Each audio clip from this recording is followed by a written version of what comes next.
नमस्कार, जय जोहार। क्या आप भी गवर्नमेंट एग्जाम्स की तैयारी करना चाहते हैं? क्या आप भी मेमोरी टेक्निक्स और ट्रिक्स के जरिए बहुत ही कम समय में स्मार्ट स्टडी करना चाहते हैं? क्या आप चाहते हैं कि सीजी व्यापम टॉपर आपको पढ़ाए?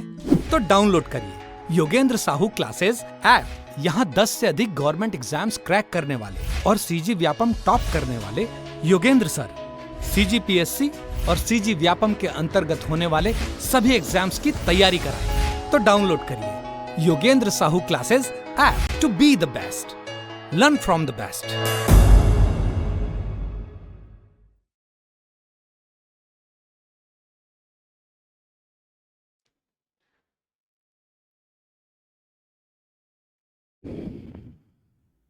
चालू है ना। नमस्कार दोस्तों, मैं मनीष आप सभी का स्वागत करता हूं योगेंद्र साहू ऑनलाइन क्लासेस में। जैसा कि आप लोग को नोटिफाई किया गया था कि वीकली करंट अफेयर जो है वो हम लोग का चालू होने वाला है। हम लोग क्या करेंगे कि जो अप्रैल का महीना है वहां से हम लोग वीकली करंट अफेयर कवर करने की कोशिश करेंगे। मतलब आपके अप्रैल महीने से जो है वो करंट अफेयर लगातार आपको हर वीकली मिलना चालू हो जाएगा। एक नया इनिशिएटिव लिया गया है योगेंद्र साहू क्लासेस के द्वारा। और लास्ट में जब हम लोग करेंगे क्या कि जो महीने का करंट अफेयर है, मतलब पूरे 4 वीक का अगर करंट अफेयर खत्म हो जाता है तो उसके बाद लास्ट वाले एक रिवीजन वीडियो में क्या करेंगे, एमसीक्यू फॉर्मेट में जो है जितना हम लोग कवर अप करेंगे 1 तारीख से लेकर के 30 तारीख या 31 तारीख जो भी है ना, तो क्या करेंगे पूरे महीने का जो करंट अफेयर है उसको एमसीक्यू फॉर्म में लाएंगे, ताकि वहां से आप लोग को ये पता भी चल सके कि आप लोगों ने हाँ कितने अच्छे से पढ़ा है और कितना आप लोगों का सही हो रहा है। ठीक है, तो ये वीकली करंट अफेयर नया इनिशिएटिव लिया गया है। आप लोग इसको जितना ज़्यादा से ज़्यादा शेयर कर सकते हैं कीजिए। आज एक नया तौर पे इसको क्या करेंगे, चालू करेंगे। ठीक है, अब ये करंट अफेयर जो है उसको हम लोग क्या करेंगे, ट्रिक से लगभग याद करने और कवर करने की कोशिश करेंगे। ठीक है, कि कैसे रिलेट करके हम लोग इसको याद कर पाएं और याद रहे। पढ़ने के लिए तो बहुत सारे कंटेंट आपको मिल जाएंगे, है ना, सब कोई प्रोवाइड कर सकता है, लेकिन पढ़ना आपको है। तो आप क्या कीजिए, इसको थोड़ा ध्यान से समझने का कोशिश कीजिए और जितना यहाँ पे बताया जा रहा है उतना को आप लोग नोट डाउन करिए। और इसका जो पीडीएफ है वो आपको टेलीग्राम में मिल जाएगा। आप लोग क्या कीजिए, महीने भर में जितना भी पीडीएफ आपको करंट अफेयर से रिलेटेड मिलता है तो उसको आराम से मस्त प्रिंट आउट करवा लीजिए, एकदम सजा वजा के रख लीजिए। ठीक है, ऐसा नहीं करना है, पढ़ना है उसको। ठीक है, तो चलिए देखें। तो सबसे पहला करंट अफेयर 1 से 7 अप्रैल तक का हम लोग देखेंगे। ठीक है, 1 से 7 अप्रैल तक का देखेंगे। लेट हो गया है अभी, लेकिन आपको ये 4-5 दिन के अंदर में अभी तक के करंट अफेयर 3 वीक का आपको प्रोवाइड कर दिया जाएगा। ठीक है, तो आज पहला इसका सीरीज जो है वो चालू करते हैं। देखो क्या बोला गया है कि धान का सबसे ज्यादा मूल्य भुगतान करने वाला देश का कौन सा पहला राज्य छत्तीसगढ़ बन गया है। ठीक है, तो ये बहुत ही चर्चित मुद्दा था। आप लोग को अगर पता होगा किसके बारे में, धान खरीदी वाले मामले में, तो इस बार जब चुनावी माहौल था उसमें मैनिफेस्टो में दोनों ही पार्टियां जो है वो इस चीज को लेकर के बहुत ज्यादा माहौल बनाई हुई थी, है ना। कौन सा, ये धान खरीदी वाला मामला, है ना। तो देखो ये चर्चित मुद्दा बन गया था। और जब ये रिजल्ट आया, किसका, चुनाव का परिणाम घोषित हुआ, उसके बाद जो है जो सरकार जो है अपना वादे को पूरे करने के हिसाब से फिर ये डिस्ट्रीब्यूशन चालू किया। तो रिकॉर्ड ब्रेकिंग के मामले में छत्तीसगढ़ जो है वो सबसे ज्यादा धान का एमएसपी देने वाला राज्य बन गया है। ठीक है, इसको हम लोग जब करंट अफेयर वार्षिक वाला कवर कर रहे थे तो वहां भी आपको ये वाला चीज बताया था मैं। जिसने वो वाला नहीं देखा है तो यहीं से कवर अप कर लो। ठीक है, तो देखो क्या तथ्य हम लोगों ने पढ़ा था कि प्रति एकड़ 21 कुंटल हो रही है धान खरीदी, और कितने के हिसाब से, 3100 रुपए प्रति कुंटल के हिसाब से क्या किया जा रहा है, भुगतान किया जा रहा है। अब इसको याद कैसे करोगे, ये देखो डीपीआई छत्तीसगढ़ वाले से देखना, आप ये वाला चीज पा सकते हो। जितना भी करंट कंटेंट है वो डीपीआई छत्तीसगढ़ से, सोर्सेस जनमन पत्रिका से, ये सबसे वहां से क्या किया जा रहा है, लिया जा रहा है। तो आप लोग डीपीआर छत्तीसगढ़ भी आप चेक करते रहिए, है ना। डीपीआर छत्तीसगढ़, जिसको जिसको भी करंट अफेयर अच्छा करना है, एक पत्रिका आती है, कौन सी, जनमन पत्रिका। ठीक, कौन सी पत्रिका, जनमन पत्रिका। तो आप ये दोनों चीज फॉलो कर सकते हैं। किसके? सीजी के लिए। नेशनल करंट अफेयर के लिए अलग से लिया जाएगा, उसका भी वीडियो सीरीज वीकली चालू कर दिया जाएगा। ठीक है, अभी ये सीजी वाला है, आप इसको अच्छे से देखिए। ठीक, तो इसमें क्या कहा गया है, देखो 21 क्विंटल दिख रहा होगा आपको, हालांकि ये ब्लर है, थोड़ा सा देख लेना। यहाँ पे लिखाया गया है कितना, 21 क्विंटल और 3100 रुपए एमएसपी दिया जा रहा है। ठीक है, ये नॉर्मल चीज है, याद हो जाना चाहिए, लेकिन फिर भी अगर जिसको याद करना है तो एक आंकड़ा बता देता हूं। याद कैसे करोगे? 21 31 करके याद करना। क्या याद करोगे? 21 31 करके याद करना। 21 का क्या मतलब है? 21 क्विंटल प्रति एकड़, है ना। प्रति एकड़ कितना? 21 क्विंटल, ये वाला चीज समझना। 31 से क्या याद रखना? 3100 रुपये एमएसपी दिया जाएगा। ठीक, अब इसको राज्य सरकार अन्य योजना के तहत देगी 3100 रुपये, जो एमएसपी केंद्र सरकार तय करेगी, नियत करेगी। उसके बाद जो शेष राशि है वो राज्य सरकार किसी योजना के तहत देती है या कुछ और तरीके से करके देगी। लेकिन आपको कितना? 21 31 याद रखना है। धान खरीदी के मामले में पूछा जाए तो 31 31 याद करना है। 21 31 दो आंकड़ा। 21 से क्या याद रखना? 21 क्विंटल प्रति एकड़ धान खरीदी होगी, और 31 से क्या याद रखोगे? 31 से 3100 रुपए उसका भुगतान किया जाएगा। ठीक है, तो रिकॉर्ड ब्रेकिंग के मामले में क्या है, अभी छत्तीसगढ़ पहले स्थान पे है। किसके खरीदी के मामले में? धान खरीदी के मामले में। ठीक, तो पहला वाला आंकड़ा याद हुआ जी, है ना। दूसरा अब देखो, दूसरा चीज क्या है, स्वच्छ भारत मिशन के तहत अभी इसको नया आंकड़ा एक दिया गया है ना। किसके तहत? स्वच्छ भारत मिशन के तहत। तो देखो क्या बोला जा रहा है, स्वच्छ भारत मिशन स्वच्छता की गारंटी। तो स्लोगन क्या होगा इसका, याद रखना जी, स्वच्छ भारत मिशन स्वच्छता की गारंटी। ठीक है, स्वच्छ भारत मिशन स्वच्छता की गारंटी, तो ये स्लोगन याद रखना। ठीक है, किसके मामले में? स्वच्छता मिशन के संबंध में। ठीक, तो स्वच्छ भारत मिशन के तहत छत्तीसगढ़ के ग्रामीण क्षेत्रों में 35.18 लाख शौचालय का निर्माण किया गया है। कितना है जी? 35.18 लाख शौचालय का क्या किया गया है? निर्माण किया गया है। ठीक, तो इसको याद कैसे करोगे? देखो यहाँ 35.18 है ना, एक आंकड़ा आप लोग को याद होगा 18। ठीक, 18 में क्या आप इसका डबल करोगे, कितना आएगा? 36। 36 में एक घटा देना, क्या बचेगा? 35। 35.18 लाख क्या हो जाएगा? ये शौचालय का निर्माण किया गया है। किसका? 35.18 लाख शौचालय का निर्माण किया गया है। याद कैसे करोगे? 18 वाला आंकड़ा तो आप लोग को याद होगा, है ना, 18 प्लस करके याद रखना। तो जैसे वोट डालने का टाइम जो होता है वो 18 होता है ना, तो 18 तो ऐसे नॉर्मल डिजिट है जिसको याद कर सकते हो। तो 18 का डबल करोगे तो क्या हो जाएगा? 36। 36 से रिलेट करना क्या? 35। ठीक, याद हुआ क्या ये वाला आंकड़ा? तो 35.18 लाख का क्या किया गया है जी? शौचालय का यहाँ पे निर्माण किया जाएगा। ठीक है, अब इसको दो क्राइटेरिया में बांटा जाएगा, है ना, एक शहरी क्षेत्र में, एक ग्रामीण क्षेत्र में। हम लोग को डाटा दिया जाएगा, तो आप शहरी क्षेत्र के हिसाब से कितना याद रखना? 3.4 लाख शौचालय का निर्माण किया गया है। अब इसको भी याद करने का एक अच्छा तरीका है, देखना 34 बोल रहा हूं ना, 35 और क्या याद किए थे? 18 से 35 याद किए थे। एक डाटा क्या याद किए थे? 18 से 35 याद किए। ठीक, इसका डबल करके अब 35 से ही आप क्या याद रखना? 34। ठीक, 35 से क्या याद रखोगे? 34। दिख रहा है ना, उसी के रेंज का ही डाटा है। तो 34 में बस आप लोग 3.4 करना। ठीक, किसमें?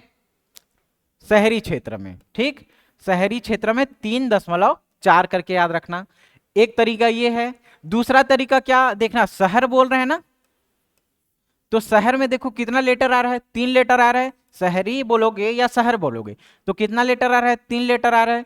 3 के आगे डिजिट क्या होगा? 3.4। ठीक, तो आप दोनों तरीके से याद कर सकते हो इसको, है ना। एक तो क्या याद रखना, इसमें से क्या याद रखोगे? 18। 18 का डबल करोगे क्या? 36। 36 मतलब 35। ये एक डाटा हुआ। ये क्या है? टोटल लक्ष्य है ना, यानी इतना निर्माण किया गया है, ये बोलोगे। अब इसमें से शहरी क्षेत्र बोलेगा, क्या बोलेगा, शहरी क्षेत्र बोलेगा, तो यही वाला डाटा उठाना 34, 34 में क्या 3.4, याद हुआ दोनों डाटा। इसके पहले वाला धान खरीदी वाला हम लोगों ने पढ़ा था, वो कितना था याद करो, 21 और 31 करके याद किए थे, 21 और 31 करके याद किए। तो ये 4 5 6 चीजें हैं, वो आपको अच्छा याद हो गया होगा, है ना। स्लोगन इसका क्या था देखो, स्वच्छ भारत मिशन है ना, तो स्वच्छ भारत मिशन में क्या, स्वच्छता की गारंटी देंगे, दोनों राइमिंग देखो, स्वच्छ है ना, स्वच्छ भारत मिशन मतलब स्वच्छता की गारंटी, ठीक। जैसे मोदी की गारंटी आप लोगों ने नाम सुना होगा, है ना, लेकिन ये स्वच्छता भारत के संबंध में है, तो स्वच्छ भारत मिशन में स्वच्छता की गारंटी रहेगी, ठीक। तो ये वाला डाटा याद हुआ आप लोग को, है ना। अब देखो क्या बोल रहा है कि 40 लाख घरों में लोगों को मिला सम्मान से जीने का अधिकार, मतलब 40 लाख घरों में जो है वो शौचालय का निर्माण किया गया है ना। इस ऊपर में डाटा पढ़े। अब ये टारगेटेड इतना कितना है, टारगेट है ये 40 लाख के आसपास, ठीक। कितना है, 40 लाख घरों के आसपास, ठीक। तो याद कैसे करोगे, 3.4 याद किए थे ना। अब इसी डाटा को आगे बढ़ाओ, 4 में क्या 0, 4 से 0 मतलब क्या 40 लाख, ठीक। याद हुआ जी। शौचालय वाले से हम लोग कितना 3 डाटा याद किए थे, कौन कौन सा डाटा, देखो सबसे पहले क्या 35 और 18 याद किए, है ना, 18 का डबल किए तो क्या हो गया 36 35। फिर इसको 34 से याद किए, 34 मतलब क्या 3.4, ये क्या था जी, शहरी वाला था। ये क्या है, अभी किया गया है, किया गया है। और इससे ही रिलेट करके क्या, 4 से रिलेट करके क्या पढ़े, 4 से 40 पढ़े थे, 4 से 40। तो ये 40 क्या है जी, टारगेटेड है, ठीक। तो इसमें क्या किया जाएगा, सम्मान से जीने का अधिकार दिया जाएगा, कितने, लगभग 40 लाख को, ठीक। सब लाख में है ना डाटा, ये याद करना। तो ये 3 डाटा इसका याद रखना जी, ठीक है। ये वाला देखो, इसमें 35.18 लाख दिया गया है ना, शौचालय का निर्माण। 40 लाख घरों में क्या दिया जाएगा, सम्मान से जीने का अधिकार दिया जाएगा। तो ये सारा चीज आप लोग क्या करोगे, इसी को हम लोग इस फॉर्म में लिखे है, दिखाई नहीं दे रहा होगा, है ना। तो फिर भी आप लोग क्या करो, ये डाटा को याद रखो। क्लियर हुआ यहां तक, आगे बढ़े।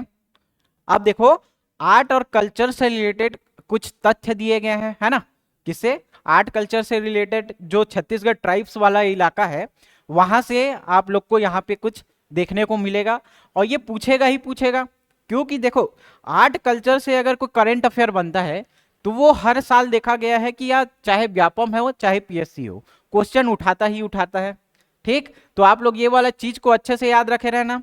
ये सारा चीज आपको डीपीआर छत्तीसगढ़ में मिल जाएगा, है ना। लेकिन आपको उतना तामझाम नहीं करना है, तो आप क्या करो, जो वीकली करंट अफेयर सीरीज चलेगा उसी को आराम से देखते जाओ, और इसका जो पीडीएफ है वो आपको टेलीग्राम में मिल जाएगा, ठीक है, वहां से आप लोग पढ़ सकते हो।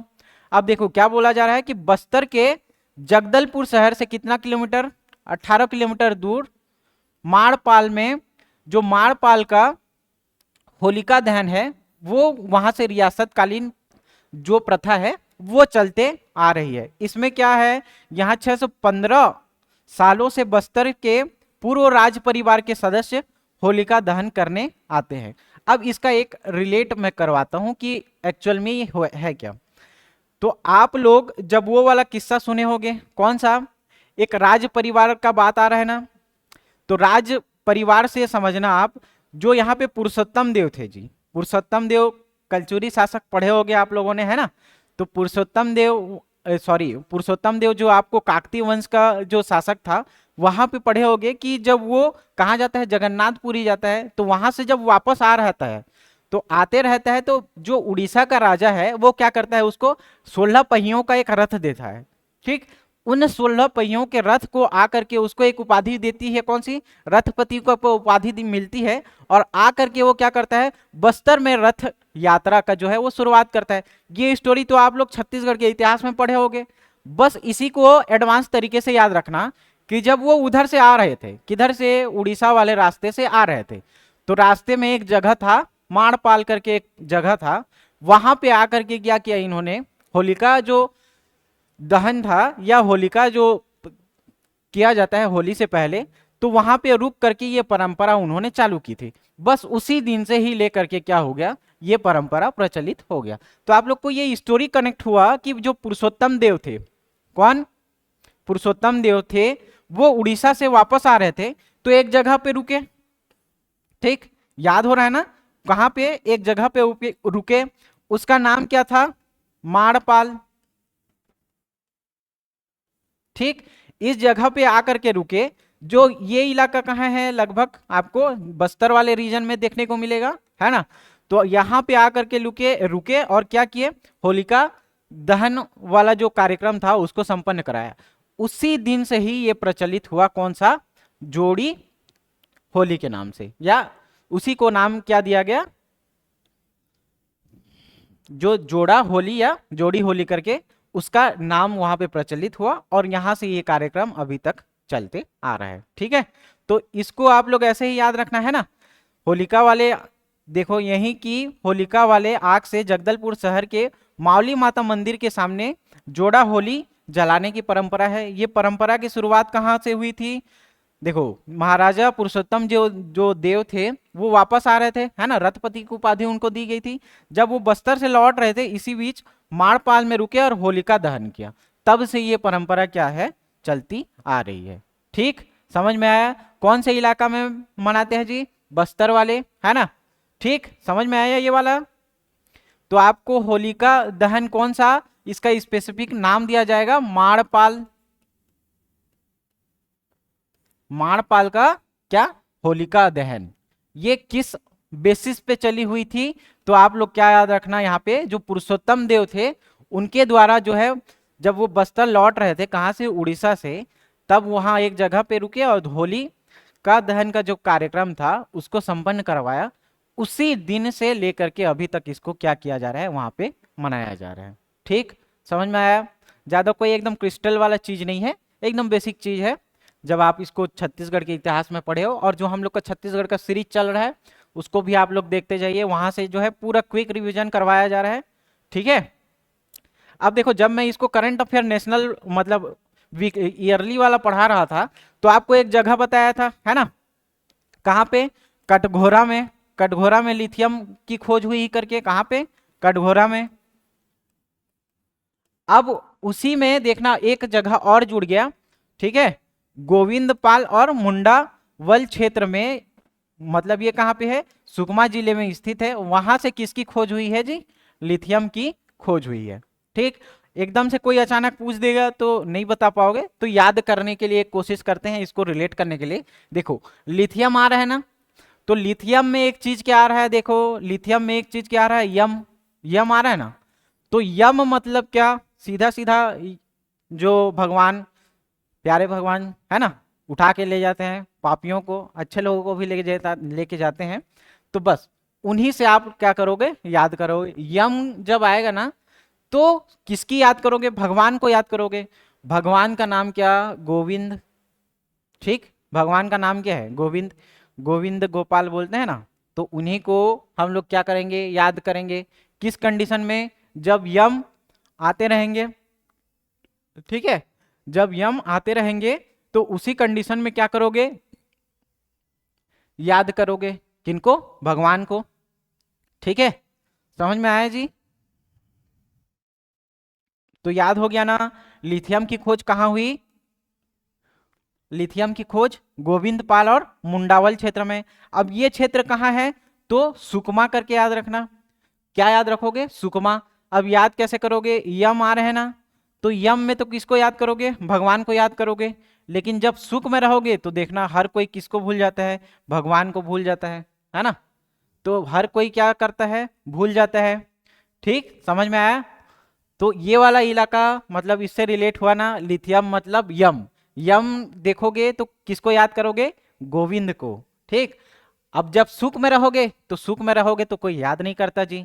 तो गोविंदपाल और मुंडावल क्षेत्र कहाँ पे है, सुकमा जिले में है, ठीक है। कौन से जिले में, सुकमा जिले में। तो यहां से किसकी खोज हुई है, लिथियम की खोज हुई है। पहले कहां पे खोजा गया था, इसको कटघोरा में खोजा गया था, बताया था ये वाला फैक्ट आप लोग को, शायद ऑफलाइन क्लास में बताया था, याद होगा कि नहीं।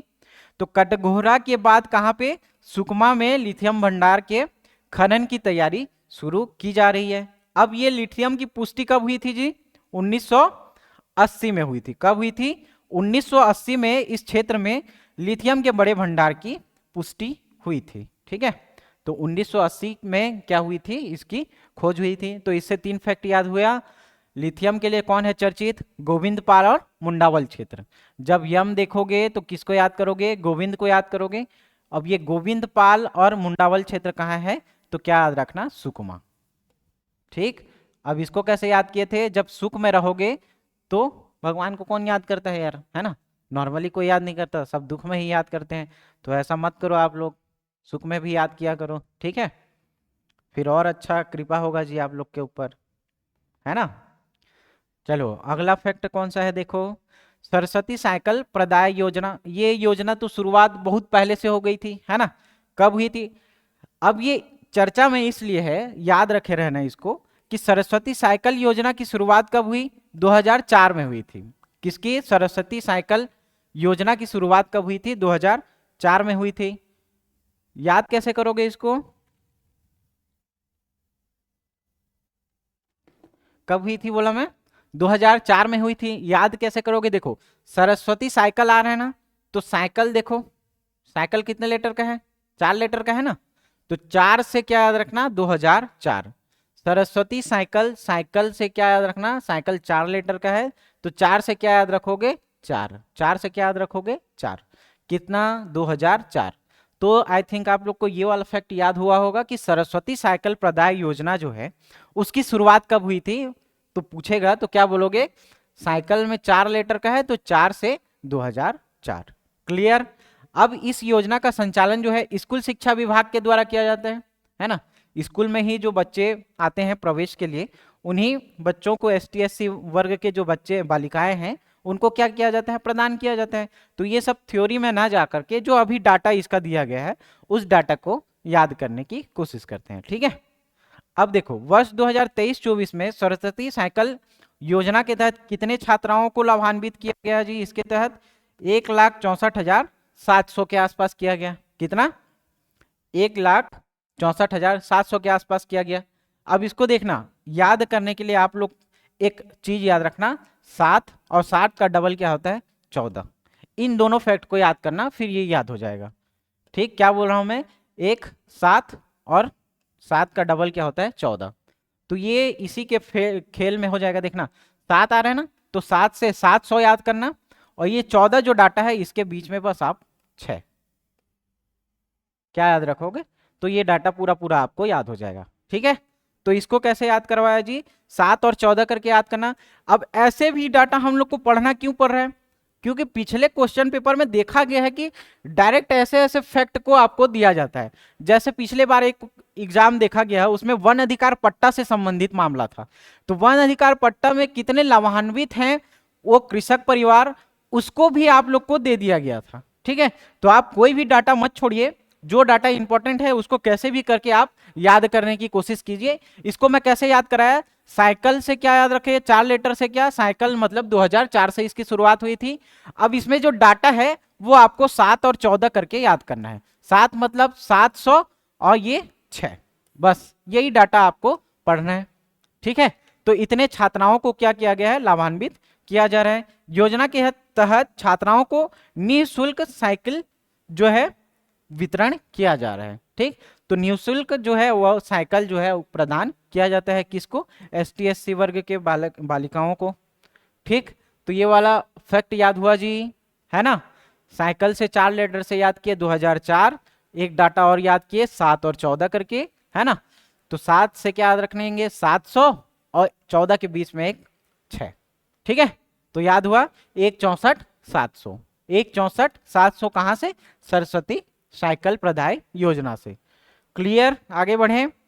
अब देखो अटल नवीनीकरण एवं शहरी परिवर्तन मिशन के तहत भी कुछ योजना को देखो यहाँ पे शुरुआत किया गया है ना। तो याद करने की कोशिश करते हैं कि अटल नवीनीकरण एवं शहरी परिवर्तन मिशन या अमृत मिशन में जनगणना 2011 के अनुसार 1 लाख से अधिक जितने भी जनसंख्या वाले प्रदेश हैं, कौन से, 9 नगरीय निकाय। क्या याद रखोगे? 9 नगरीय निकाय। अब आप लोग को टेंशन हो गया होगा कि 9 नगरीय निकाय को याद कैसे करेंगे, है ना? तो आप लोग देखना, सबसे पहले तो ये अमृत मिशन के बारे में पूछा जाए, किसके बारे में? अमृत मिशन, या इसी को ही क्या कहा जाता है जी? अटल नवीनीकरण एवं शहरी परिवर्तन मिशन, या इसी को ही क्या बोला जाता है? अमृत मिशन। तो याद कैसे करोगे? अमृत, अमृत में देखना क्या, हमेशा हम लोग क्या एक कहावत भी बोलते हैं कि इसके पांचों उंगली तो घी में है, बोलते हैं ना? किसमें बोलते हैं? पांचों उंगली किसमें है? घी में है। मतलब अगर वो धन्य धान से परिपूर्ण है ना, अच्छा खासा जीवन जी रहा है, तो क्या बोलते हैं आम बोलचाल की भाषा में? इसका पांचों उंगली तो किसमें है? घी में है, बोलते हैं। तो आप लोग क्या याद रखना, इसका जो पांचों उंगली है वो कहाँ पे है? अमृत में है। क्या याद रखोगे? अब घी तो नॉर्मल चीज हो गया, अमृत मतलब जिसको पा करके ये क्या हो जाएगा, हो सकता है अमर बन जाए, है ना? पिक्चरों में देखे होंगे आप लोगों ने। तो इसको याद क्या करोगे? इसका पांचों उंगली जो है वो कहाँ पे है? अमृत में है। इसका पांचों उंगली कहाँ पे है? अमृत में है। अमृत से क्या याद रखना? अमृत से याद रखना अमृत मिशन योजना। क्या याद रखोगे? अमृत मिशन योजना। अब ये इसकी शुरुआत कब हुई थी? 2015 में। पांचों उंगली बताया था ना मैं, तो पांचों उंगली अमृत में है ना? तो उसमें क्या याद रखना? 5 से क्या याद रखना? 2015। 5 से क्या याद रखना? 2015। तो ये वाला फैक्ट याद हुआ कब? 2015 में, जून 2015 में अमृत मिशन, या इसी को ही क्या बोला जाएगा? अटल नवीनीकरण एवं शहरी परिवर्तन मिशन कहा जाएगा। इसकी शुरुआत कब हुई बोला? तो 2015। याद हुआ क्या ये वाला फैक्ट? पहला चीज। अब देखो इसमें 9 नगरीय निकाय जो है उसको क्या किया गया है? सम्मिलित किया गया है। अब इसको 9 नगरीय निकाय को याद कैसे करोगे? देखो 9 नगरीय निकाय को कैसे याद करोगे? सबसे पहले एक चीज समझो कि जो आपको जिला मुख्यालय है, जिला मुख्यालय है, या उसको जिला मुख्यालय के हिसाब से नहीं पढ़ोगे तो संभाग के हिसाब से याद रखो। कितने? 5 संभाग के हिसाब से याद करेंगे हम लोग, है ना? सबसे पहले देखना यहाँ पे रायपुर बीच वाले इलाके में, ठीक है? रायपुर। इधर क्या याद रखोगे? दुर्ग वाला इलाका याद रखोगे, ठीक? दुर्ग वाला इलाका याद रखोगे। उसके ऊपर में देखना बिलासपुर, ठीक? कौन सा? बिलासपुर। उसके ऊपर में क्या आता है जी? सरगुजा संभाग आता है। और नीचे में कौन सा? बस्तर संभाग आता है, ठीक? कौन सा संभाग आता है? बस्तर संभाग। बस इसी में से आपको याद करना है। आप कैसे याद करोगे? देखो सबसे पहला चीज क्या याद कराया मैं? रायपुर याद कराया।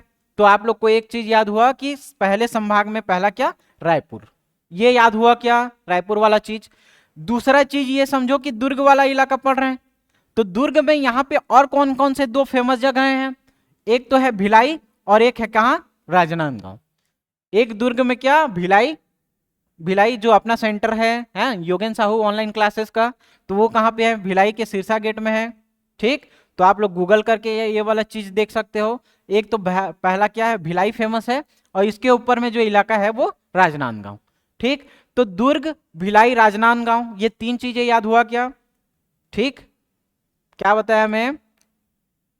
सबसे पहला चीज क्या बताया मैं? रायपुर बताया। ये वाला इलाका क्या?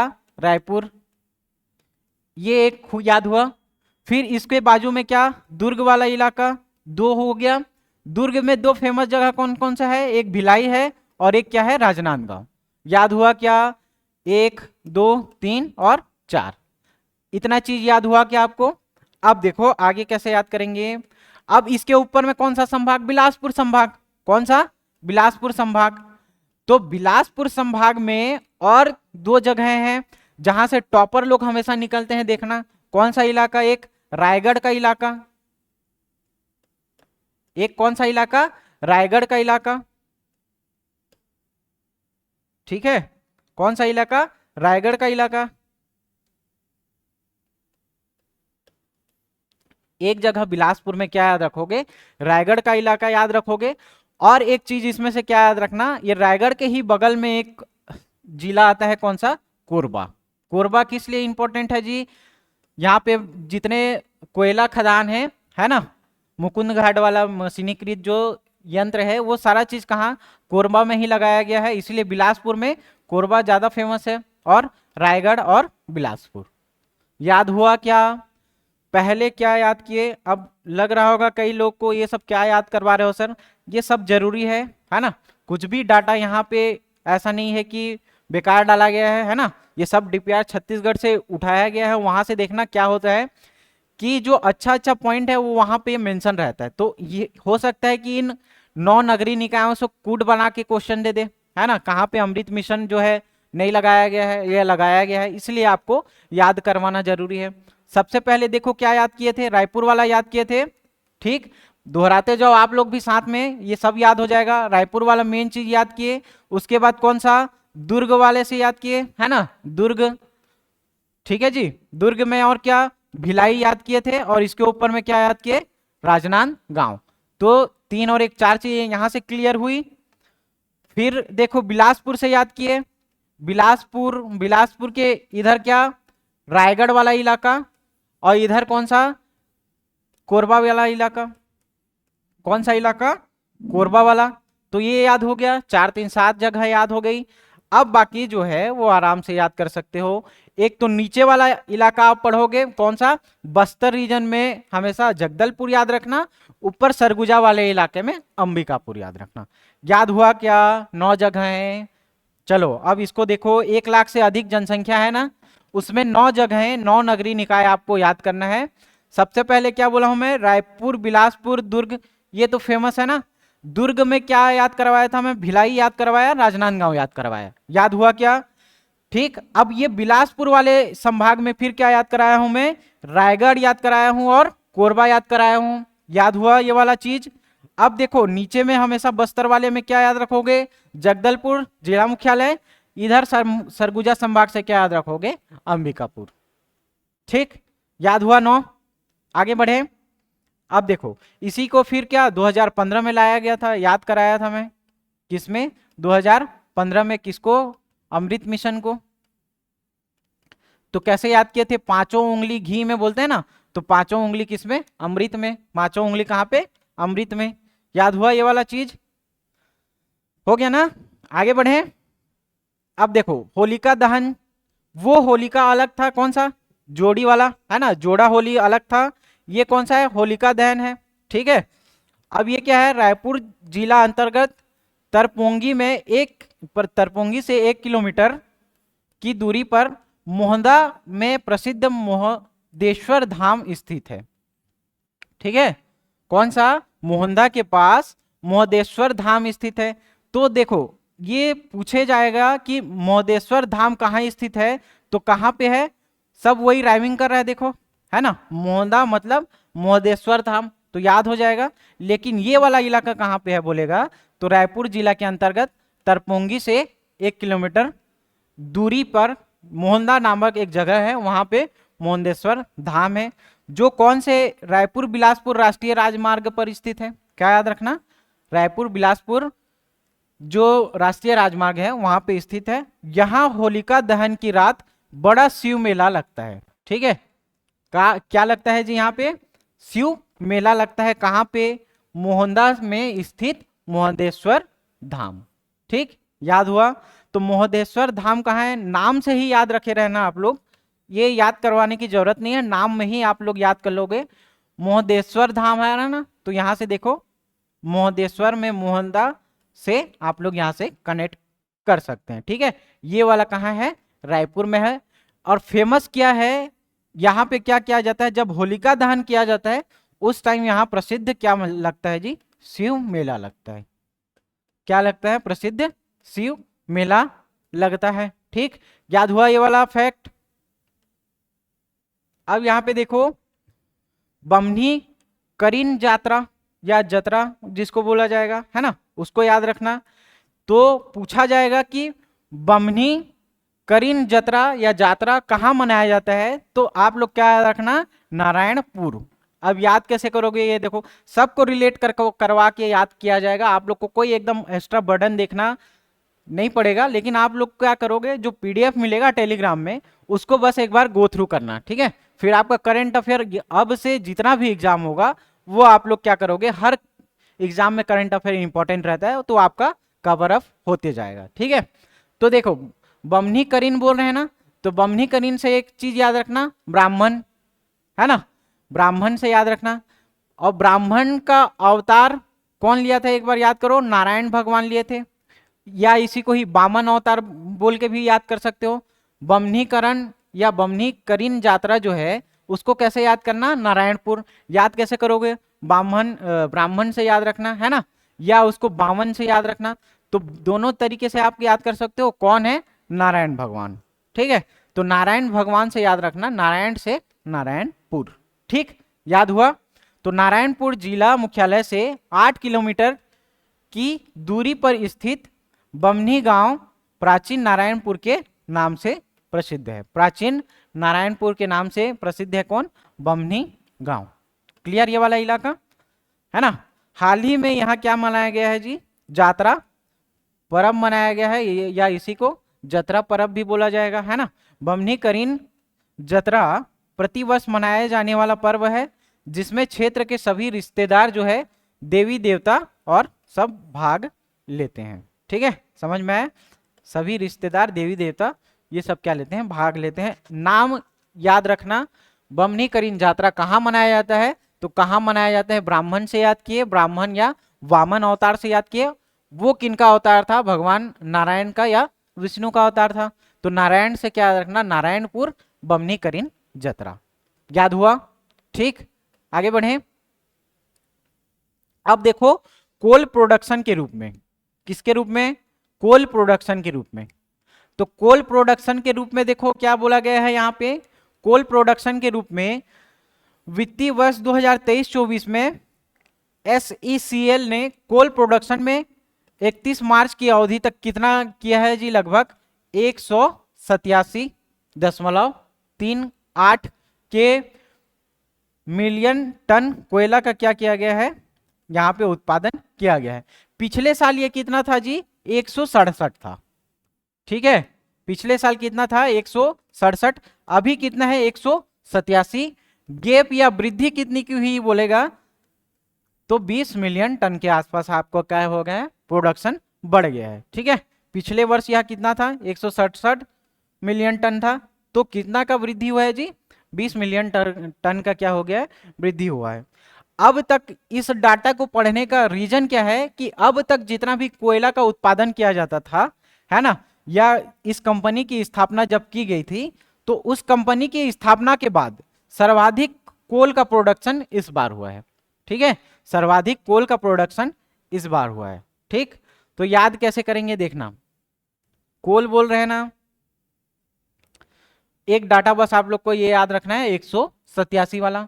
याद कैसे करेंगे, कोयल मतलब क्या बोला जा रहा है जी, कोयला। ठीक, कोल मतलब क्या याद रखोगे, कोयला।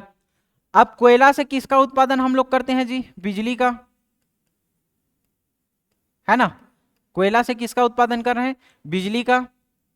अब बिजली या लाइट के बिना हमारा जीवन तो अधूरा है, तो बिजली का हमेशा क्या रहना, साथ रहना जरूरी है।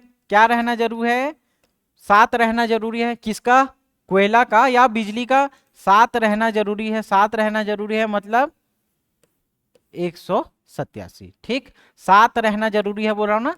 तो एक लेटर आपको याद हुआ, 7 और 1 मिला के क्या, 8, तो याद हुआ 187।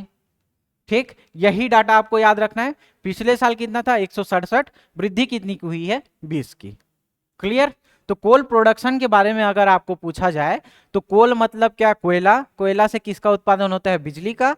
और बिजली का हमारे मतलब हमारे जीवन में साथ रहना जरूरी है, क्योंकि उसके बिना लाइट वाइट, है ना, आप लोग पढ़ाई लिखाई भी, अब वो चिमनी कंडील वाला दिन गया है ना। अब क्या बिना CFL बल्ब के या ट्यूबलाइट के पढ़ा नहीं जा सकता है ना। अब वो चिमनी वाला दौर तो चला गया। तो क्या बोल रहे हैं, इस बिजली का हमारे साथ रहना जरूरी है ना। तो साथ रहना जरूरी है, तो 7 से 7 8 1 187।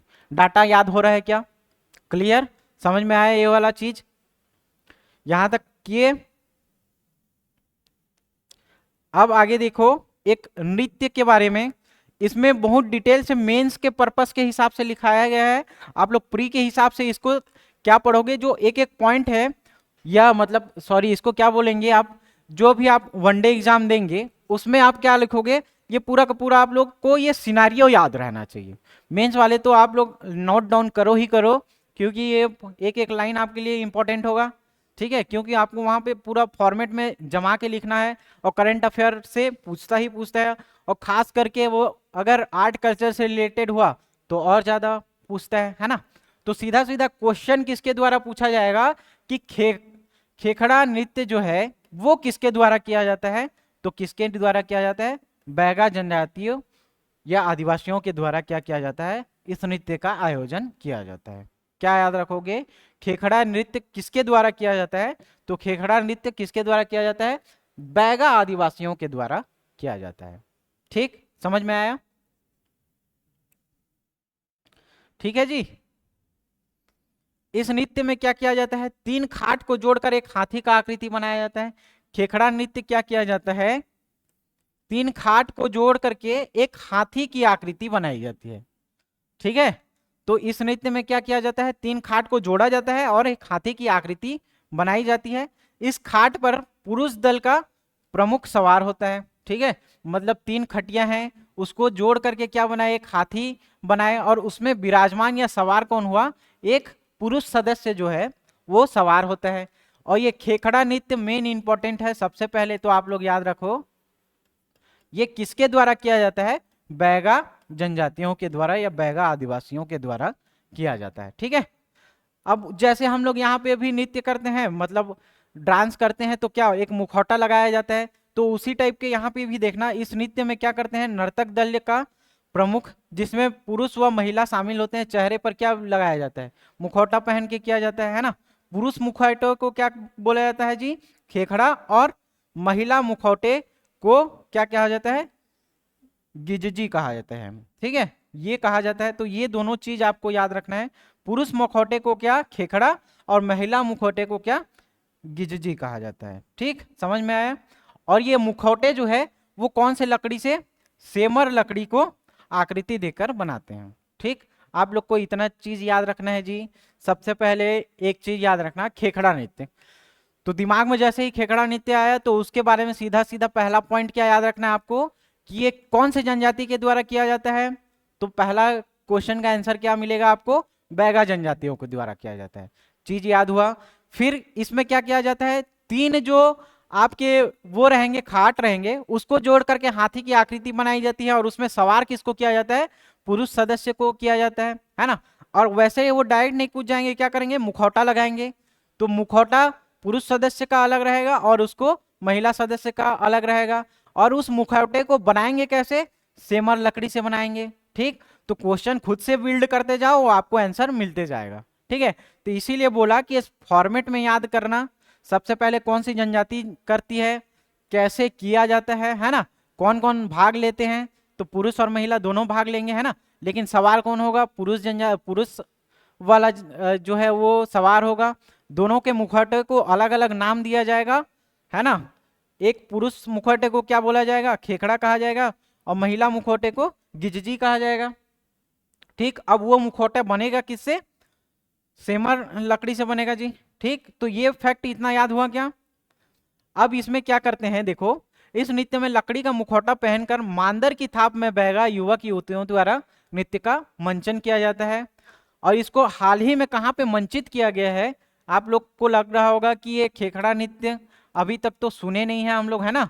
तो इस नृत्य का मंचन कहाँ किया गया है जी, तो कबीर धाम जिले के कांदावनी में, फागुन है यहाँ पे, है ना, फागुना उत्सव जो है वहां पे मनाया गया है, और इसमें इस नृत्य का क्या किया गया है, मंचन किया गया है। होली के दिन से शुरू हुए इस फागुन उत्सव का सिलसिला, फागुन उत्सव में किया गया है ना, फागुना नहीं याद रखना, क्या फागुन याद रखना, तो फागुन उत्सव का सिलसिला जो है वो फागुन 13 तक चलता है। जिस दिन ये होली का दिन शुरुआत होता है उस दिन से फागुन 13 तक चलेगा, ठीक है। वनांचल में बैगा बाहुल गांव में 13 तक फागुन उत्सव मनाया जाता है ना। 13 मतलब क्या होता है, 13वां दिन, है ना। अब इसमें क्या किया जाता है, जो पलाश का फूल रहेगा उसमें मेन, अगर हम आप लोग अगर बच्चे थे, है ना, छोटे छोटे गांव ग्रामीण इलाका में, तो देखे होगे कि जो पलाश का जो फूल रहता था उसको उबाल करके वहां से हम लोग क्या करते थे, कि वहां से जो कलर निकलता था उससे क्या करते थे, होली खेलते थे। तो ये लोग भी क्या करेंगे, जंगलों से पलाश के फूल तोड़कर उसको सुखाते थे, फिर उसे पीस करके क्या करते थे, गुलाल बनाते थे, और इसी रंग से क्या करते थे, होली खेलते थे। तो ये पूरा प्रोसीजर समझ में आया क्या आपको, कि सबसे पहले कौन सी जनजाति करेगी, है ना, कैसे करेगी, कौन से रंग से खेलेगी। तो ये पूरा का पूरा याद रखना। और इसका मंचन कहाँ किया गया था, ये इंपॉर्टेंट है कि इसका मंचन कहाँ पे किया गया था। तो कहाँ पे किया था, कबीरधाम जिला के कांदा वनी में। और कौन सी जनजाति करती है, तो बैगा जनजाति करती है। याद हुआ। अब देखो टीकाकरण का वैक्सीनेशन करेंगे, क्या टीकाकरण का वैक्सीनेशन। अब इसमें क्या किया गया है जी, टीबी मुक्त भारत बनाने छत्तीसगढ़ में भी पहला वयस्क बीजीसी टीकाकरण की यहाँ पे क्या किया गया है, शुरुआत किया गया है। टीबी मुक्त भारत के लिए क्या किया गया है, बीजीसी टीके की यहाँ पे क्या हुई है, शुरुआत की गई है। ठीक है, हरियाणा मध्य प्रदेश राज्यों में टीकाकरण शुरू होने के बाद अब दूसरे फेज में छत्तीसगढ़ के 14 जिले में टीकाकरण का वैक्सीनेशन चल रहा है। अब ये टीका कितना, यह टीका 60 साल से अधिक आयु, टीबी से ठीक हुए मरीज व उनके परिजन, दूसरी बीमारियों से ग्रस्त मरीज और धूम्रपान करने वाले लोगों को सबसे पहले प्राथमिकता मिलेगी। इसका क्या मतलब है जी, देखो जो टीका है वो बीजीसी, उसको यहाँ पे सेकेंड फेज में हम लोग के छत्तीसगढ़ में किया गया है। ये वाला डाटा इंपॉर्टेंट नहीं है, आप लोग याद मत करना। क्या याद रखना, कौन से फेज में, दूसरे फेज में छत्तीसगढ़ के 14 जिले। ठीक, दूसरे फेज में छत्तीसगढ़ के 14 जिले में ये बीजीसी का टीका शुरू किया गया है। ये किस लिए किया जाता है, टीबी मुक्त करने के लिए, है ना। एक टीबी रोग होता है, जानते भी हो गए आप लोग।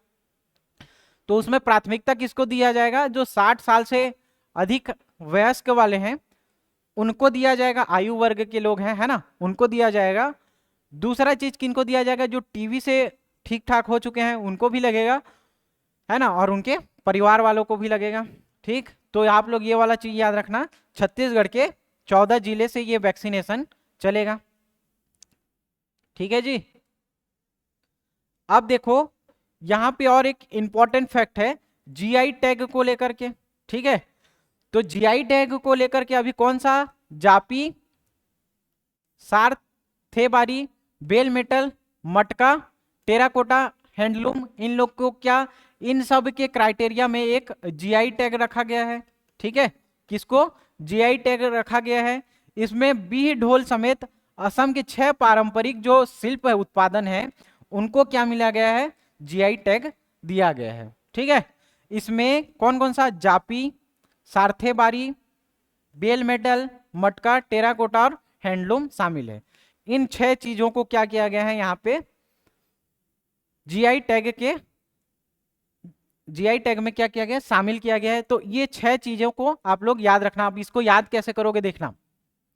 मटका जो है ना, उसका हम लोग देखे हैं कि हम लोग के छत्तीसगढ़ में हम लोग ये सब भी टेराकोटा ये सब पढ़ते हैं, है ना। याद कैसे करेंगे, देखना। मटका जो है, मटका को हम लोग किससे बना रहे हैं जी, मेटल से बना रहे हैं। ठीक है, मटका को मिट्टी से तो बनाते हैं, साथ ही साथ इसको क्या हम लोग मेटल से बना रहे हैं। ऐसे याद रखना, मटका को मेटल से बना रहे हैं। कौन सा मेटल, बेल मेटल। ठीक है, और साथ ही साथ बोला हूं ना, साथ ही साथ इसको किससे बना रहे हैं जी, टेराकोटा। टेराकोटा हम लोग के यहाँ जो प्रचलित है वहां से भी बनाया जाता है। ठीक, तो मटका को हम लोग मेटल से बना रहे हैं, साथ ही साथ किससे, टेराकोटा से भी बना रहे हैं। तो ऐसे याद रखना। तो 4 चीज आप लोग को याद हो जाएगा। किसका, मटका बोल रहे हैं ना, मटका को मेटल से बना रहे हैं, 2 टेराकोटा, साथ ही साथ बोल रहा हूँ ना, साथ बोल रहा हूँ, तो सारथे बारी, साथ साथ मतलब इसको ऐसे याद कर सकते हो, है ना। और एक हैंडलूम को याद करना। ठीक, अब इन सबको किसमें, एक हैंडलूम और एक क्या याद रखना, जापी। तो इन 6 चीजों को क्या रखा गया है, जीआई टैग में शामिल किया गया है। एक एक्स्ट्रा चीज क्या याद रखना, कि त्रिपुरा के त्रिपुरेश्वरी मंदिर में पेरा और स्वदेशी महिलाओं के पारंपरिक परिधान रिगनई पचरा को क्या किया गया है, जीआई टैग में शामिल किया गया है। किसको, रिगनई पचरा को। ठीक, याद हुआ जी ये वाला चीज। अब ये चीज देखना, इसको क्या बोल रहा हूं मैं कि पेरा और स्वदेशी महिलाओं के पारंपरिक परिधान किसको, रिगनई को पचरा। नई से क्या याद रखना, एक नया चीज, इन नया चीज को क्या मिला है, जीआई टैग मिला है। नई चीज बोल रहा हूं ना, तो रई नई से क्या याद रखना, रिगनई पचरा। नई से क्या याद रखना, रिगनई पचरा। याद हुआ सॉरी क्या याद रखोगे, रिगनई पचरा याद रखना। तो याद हुआ क्या ये इतना फैक्ट है ना। तो इन 6 चीजों को तो जीआई मिला ही मिला है, जीआई टैग। उसके साथ साथ त्रिपुरा के कौन कौन सा जो पारंपरिक परिधान है रिगनई पचरा, मतलब ये क्या चीज है हमारे लिए, नई चीज है ना। तो नई चीज से क्या याद रखना, रिगनई पचरा, उसको भी क्या दिया गया है, जीआई टैग। हर क्वेश्चन में अल्टरनेट ये जीआई टैग को लेकर के पूछता ही पूछता है, इसलिए आप इसको क्या याद रखना, हैंडलूम टेराकोटा वाले क्राइटेरिया में इसको जीआई टैग मिला गया है, ये चीज याद रखना। अब डॉपलर रडार के बारे में पढ़ लेते हैं जी।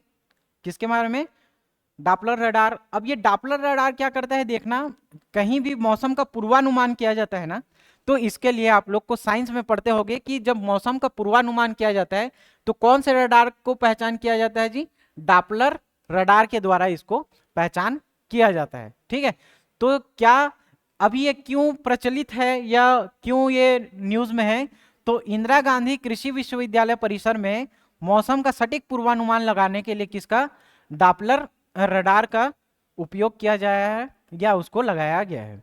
कहाँ पे, जो कृषि विश्वविद्यालय है, देखना आप लोग कौन सा NH53 वाले इलाके से आप जाते रहोगे है ना, तो उस वाले रोड में ही आपको क्या मिलेगा, ये रायपुर में इंदिरा कृषि विश्वविद्यालय है ना, तो वहीं पे क्या किया गया है, डॉपलर रडार को लगाया गया है। इसका काम क्या है जी, मौसम के पूर्वानुमान के लिए इसका लगाया जाता है। ठीक है, मतलब क्या, इस रडार से बारिश की संभावना का कुछ घंटे पहले ही अनुमान लगाना संभव हो सकता है और तूफान आने की जो सटीक जानकारी है वो मिल सकती है। अभी वर्तमान में जो है हमारे छत्तीसगढ़ में कौन कौन से जगह से ये डॉपलर रडार का यूज किया जाता था, एक तो नागपुर वाले से और एक विशाखापट्टनम के रडार से निर्भरता थी, है ना। रायपुर का रडार लगभग पूरे राज्य को कवर करेगा। ठीक है, अभी जो हम लोग लगा रहे हैं कौन सा, इंदिरा गांधी कृषि विश्वविद्यालय वाला, ये क्या करेगा, कितने रेंज तक करेगा जी, 205 से 500। तो इसको याद कैसे करोगे, 205 ना करके इसको पूरा पूरा 200 कर लेना, 200 से कितना 500।